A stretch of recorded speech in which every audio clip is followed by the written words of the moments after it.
flying forearm. There's a lot of pride on the line between these two athletes tonight. Two of the proudest athletes we have ever seen in WWE.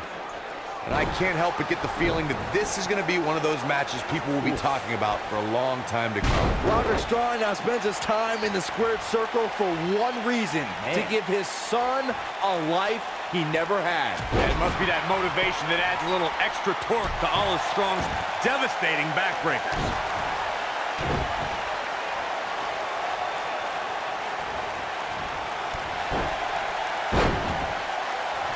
Back when the Undisputed Era came to NXT, they gave Roderick Strong a chance to team with them. It took a long time for Strong to make the decision the Undisputed Era wanted, but when he did, it was a shock to the system.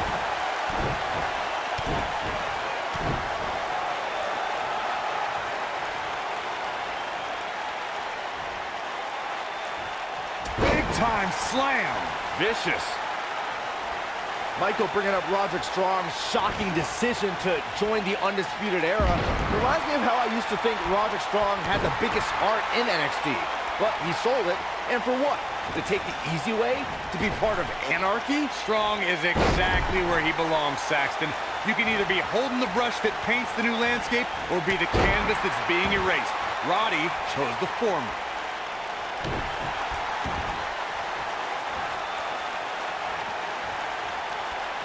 Oh my goodness, this hurts! Oh!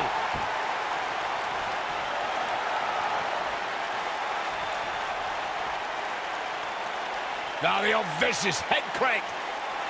Look at the torque. Oh, man, right to the neck.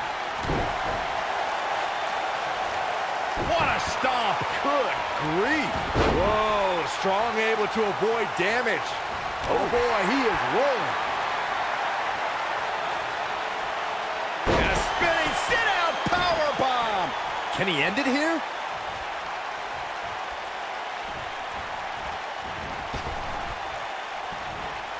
Up and down. Uh-oh. Here we go. Here we go.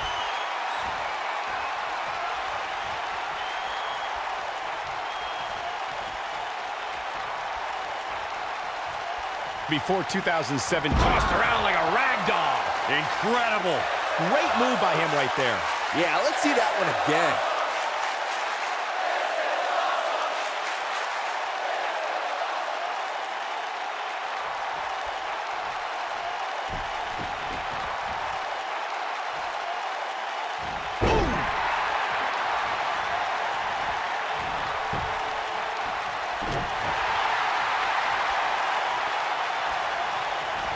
Boom, what impact!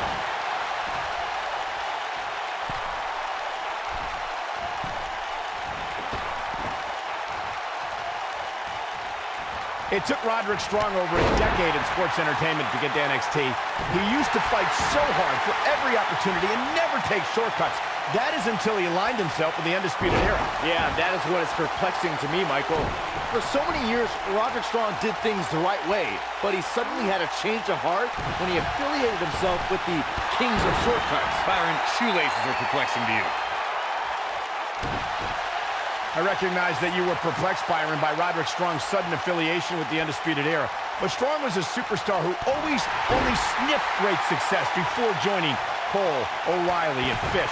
But Roddy must have got tired of being second best. Tired of always playing from behind the 8 ball. For years, it may have been Roddy versus the world. But now, with the Undisputed Era, Roderick Strong is just evening up the odds, man. This might be it! Oh, my. The best way to describe combatants crashing inside a steel cage is its battle of attrition.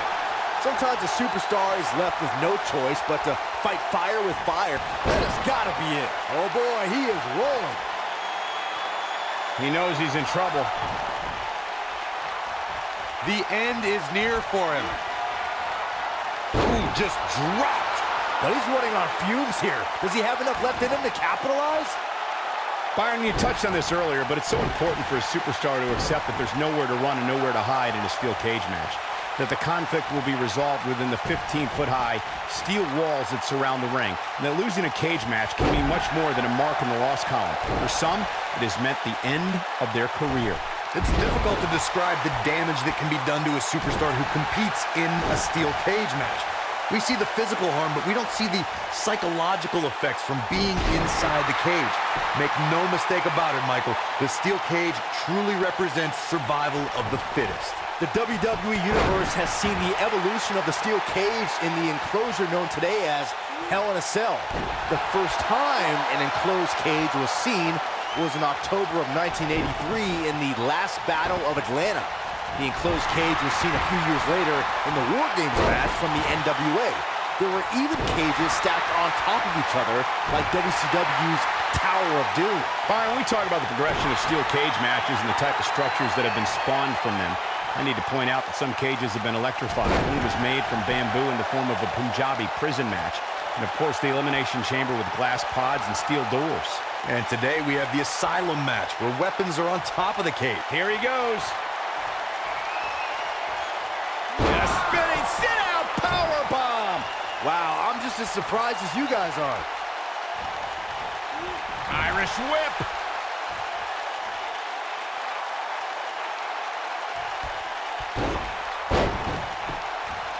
Here's the monkey flip, nice cross body. Uh-oh, he's in trouble here. Yeah, if he hits this, the match is over. He's looking at it. Twist of fate. That should do it. Got him good there. Yeah, let's take another look.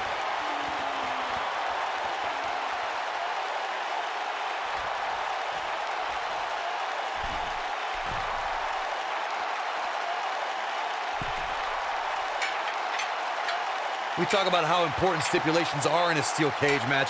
If superstars sign a contract where the only way to win is escape the cage and have both your feet touch the floor, the competitors must have a plan.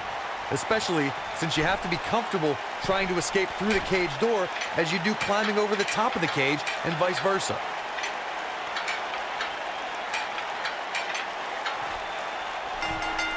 I don't believe it. The match is over. Here is your winner, Tim. Sending a message to the entire locker room with that win. I could watch them go at it each